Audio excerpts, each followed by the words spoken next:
নমস্কার, কেমন আছেন সবাই? সঞ্চিতাস কুকিং স্টাইলের নতুন একটি ভিডিওতে সকলকে স্বাগত জানাই। আজকে হবে বন্ধুরা ঢ্যাঁড়স বা ভেন্ডির রেসিপি। খুব অল্প সময়ে তৈরি হয়ে যাওয়া একটা রেসিপি। হাতে মাত্র 5 মিনিট টাইম থাকলেই কিন্তু এই রেসিপিটা তৈরি করে নেওয়া যাবে।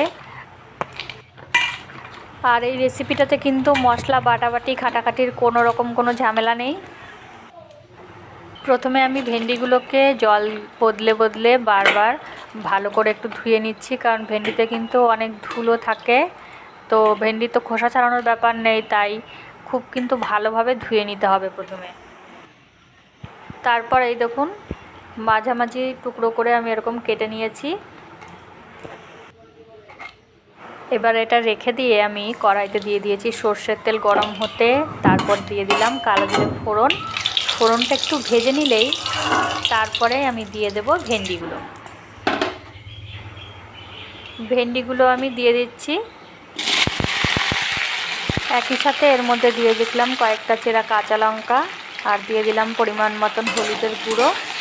কিছুক্ষণ নেড়ে চেড়ে একটু নিয়েই তারপরেই আমি এর মধ্যে দিয়ে দেব পরিমাণ মতন নুন।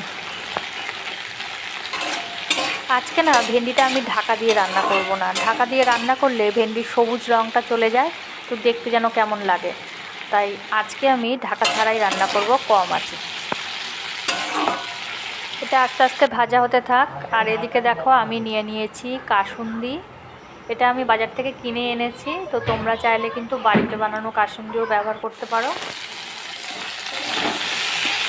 ভেন্ডিটা কম আছে একটু ভালো করে ভেজে নেব, এটা অনেকটা সেদ্ধও হয়ে যাবে। রান্নাটাতে কিন্তু মশলাপাতির তেমন কোনো ব্যবহার নেই খুব বেশি। তো এবারে দিয়ে দিচ্ছি যে কাসুন্দিটা দেখালাম, সেই কাসুন্দিটা একই সাথে অল্প পরিমাণে একটু নুন আর হলুদও আমি দিয়ে দিচ্ছি।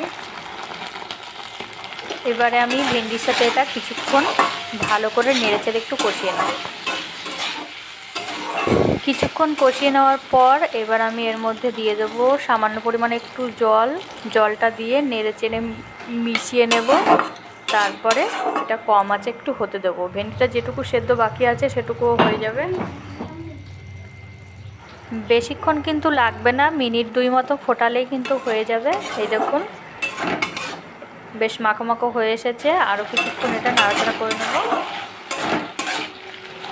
খুব বেশি খাটাখাটনি ছাড়া অল্প সময়ে এরকম মজাদার টেস্টি কিছু রান্না করতে চাইলে কিন্তু এই রেসিপিটা অবশ্যই একবার ট্রাই করুন। এটা কিন্তু দুর্দান্ত খেতে লাগে। তো রান্নাটা কিন্তু প্রায় হয়ে এসেছে, আর শেষের দিকে 2-1টা কাজ করলেই রান্নাটা একদম কমপ্লিট হয়ে যাবে। এবারে নামানোর আগে আরও কিছুটা কাসুন্দি আমি দিয়ে দিচ্ছি এর মধ্যে, দিয়ে ভালো করে মিশিয়ে নেব। কাসুন্দি দেওয়াতে কিন্তু এর মধ্যে যে ঝাঁঝ ব্যাপারটা সেটাও আসবে, আর একটা হালকা টকটক ভাব আসবে, যেটা খেতে কিন্তু দারুণ লাগবে। ব্যাস আর কি, রেডি হয়ে গেছে আমাদের কাসুন্দি ঢ্যাঁড়স বা ঢ্যাঁড়স কাসুন্দি। তো তোমরা কে কে এই রেসিপিটা করে খেয়েছো আমাকে কমেন্টে অবশ্যই জানাও, আর কেমন লাগে এই রেসিপিটা সেটাও জানাও। ভালো লাগলে চ্যানেলটা সাবস্ক্রাইব করো, লাইক করো, কমেন্ট করো, আর অনেক অনেক শেয়ার করো। দেখা হবে আবার নতুন কোনো রেসিপি নিয়ে।